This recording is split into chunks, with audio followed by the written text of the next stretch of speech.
slit lamp is an optical instrument used to view the anterior segments and fundus of the eye. It's also a non-invasive technique in that we can view ocular anatomy. But first, we need to understand how the optics principles are used in its component systems.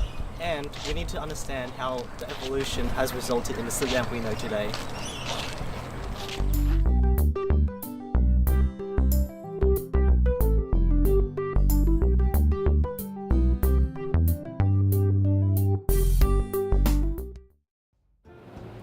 The earliest version of the slit lamp instrument was presented in 1911 by Swedish ophthalmologist Albert Goldstrand, who introduced a distinct illumination unit.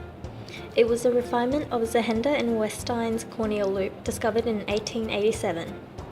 It was not until later that Hans Goldmann assembled the slit lamp and the microscope on the same axis, such that they can be rotated to have their axes intersect at the same plane of focus, the eye.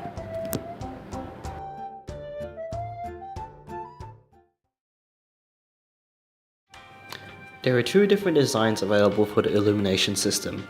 The Hag-Streit system incorporates a light source placed at the top of the instrument. Conversely, in the Carl Zeiss design, the light source is found at the bottom of the device. Although they are different in structure, both systems use the same principle, the law of reflection. The law of refraction states that when an incident ray strikes the mirror at the angle of incidence, the reflected ray will have an angle of reflection equal to the angle of incidence. The light in the illumination system is passed through to the eye using the principle of reflection from mirrors. But this is also focused using the principle of refraction from lenses. The law of refraction states that when an incident light ray strikes a non-opaque medium, its speed will change based on the optical densities of the media. As a result of this change in speed, a refracted light ray may enter the new medium at a different angle to the normal than the angle of incidence. Following the incident slit beam of light from the illumination system, a reflected image with distinguishing contrast is obtained as a result of a fraction of the incident light being refracted through the eye.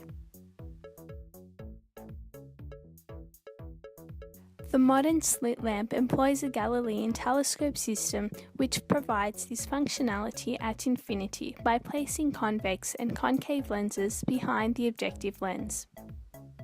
The magnification depends on the curvature of lens, as the curvature defines the focal distance and the focal point.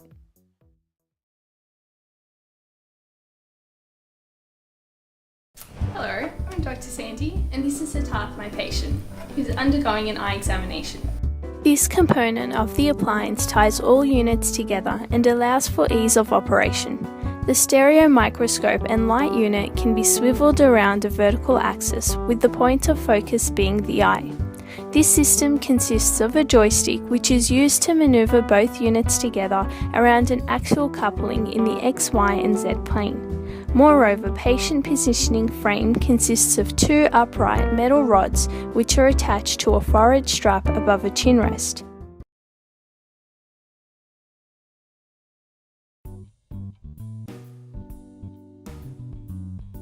Diffuse reflection is the scattering of light in different directions as it is reflected from an uneven surface. This is useful in detecting any imperfections given uncompromised structures with a smooth surface. Hence, optometrists use diffuse reflection when using a slit lamp to scan eyelids, lashes, conjunctiva, and the iris for abnormalities.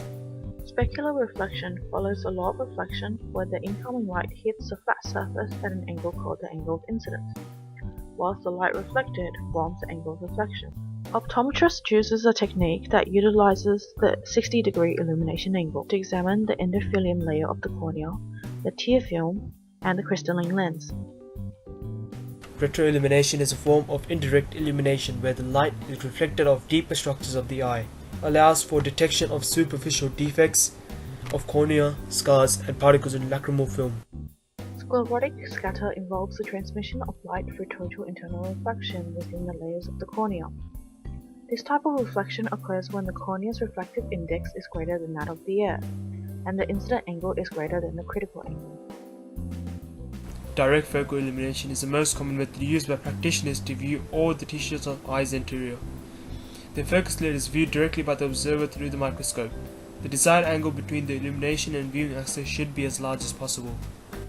Filters are also installed in the filter turret of the slit lamp illumination unit with the use of a control lever to allow for accurate examination.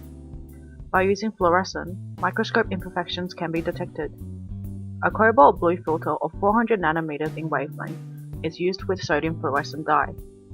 The dye pours into areas such as corneal abrasions, and it will reflect a visible green wavelength of 550 nanometers when shown with a beam of light.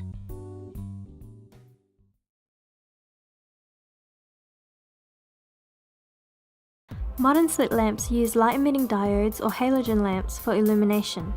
However, prolonged exposure to high-intensity light leads to ocular damage by inducing phototoxins.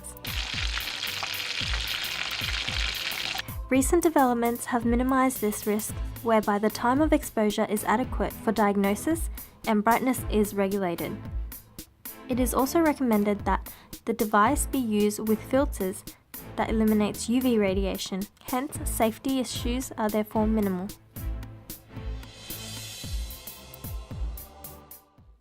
Over the years, advancements have been made enabling the extensive clinical use of the slit lamp. It is currently used as a microscope to view the eye in association with modern technology. It is possible that in the near future, clinicians will no longer need to utilize such a costly and large piece of machinery. Research has been conducted exploring the ophthalmic use of smartphones as a potential replacement to the slit lamp, which has so far been found to be successful.